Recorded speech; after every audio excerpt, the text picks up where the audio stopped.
Bonjour et bienvenue à notre méditation quotidienne. Nous célébrons aujourd'hui le 4e dimanche de Carême, appelé dimanche du Léthare. Ce dimanche est appelé Léthare, dimanche de la joie. C'est une invitation à interrompre un moment la sévérité du Carême. La couleur violette, signe d'un temps de pénitence, cède la place à la couleur rose, comme pour nous donner un avant-goût de la joie de Pâques. La joie suggérée par la liturgie n'émane certainement pas de l'état dans lequel se trouve le monde. En effet, il est difficile de trouver des raisons de se réjouir de l'état de notre monde.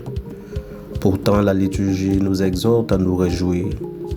La raison en est l'approche de la Pâque du Seigneur et dans la certitude de sa victoire finale sur le péché et la mort. Les publicains et les pécheurs affluent vers Jésus pour l'écouter. Quelqu'un était enfin venu, capable de parler à leur cœur et de leur communiquer l'espérance d'un monde nouveau. C'est pourquoi ils se pressent pour l'écouter. Déjà condamnés sans avenir, ils voient en ce maître un espoir pour leur avenir. Au contraire, les pharisiens et les scribes reprochent à Jésus son attitude miséricordieuse et murmurent contre lui. Cet homme fait bon accueil aux pécheurs et il mange avec eux. Pour eux, il était scandaleux de fréquenter, surtout d'être à table avec des pécheurs. La proximité de Jésus avec les pécheurs, pour les pharisiens, était un scandale. Mais pour ces pécheurs, c'était une bonne nouvelle. C'était l'Évangile. En racontant cette parabole, Jésus veut montrer qu'il agit comme le Père qui est aux cieux. Après tout, il est venu pour faire la volonté du Père. Nous en avons fait l'expérience. Tout comme nous pouvons faire l'expérience de la dureté du fils aîné. La parabole s'ouvre sur la demande du fils cadet de recevoir sa part d'héritage. Après l'avoir obtenu, il quitte la famille et s'en va.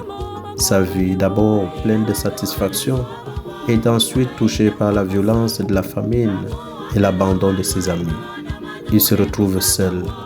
Il est contraint de travailler comme gardien de cochons. C'est le seul moyen qu'il trouve pour survivre.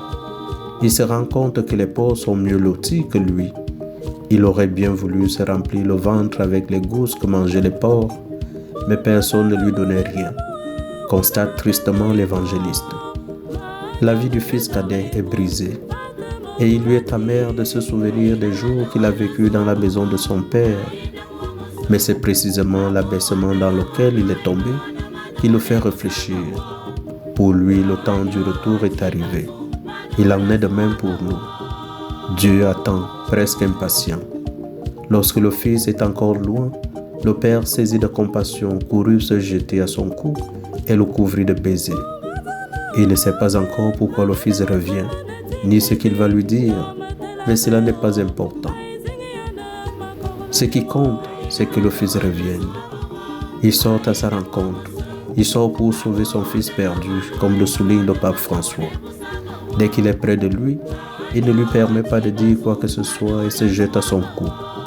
Le cœur du fils, à cette étreinte, fond et il est bouleversé.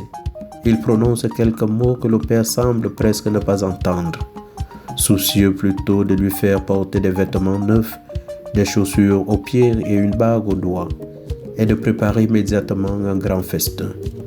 Le temps du retour culmine dans un festin extraordinaire.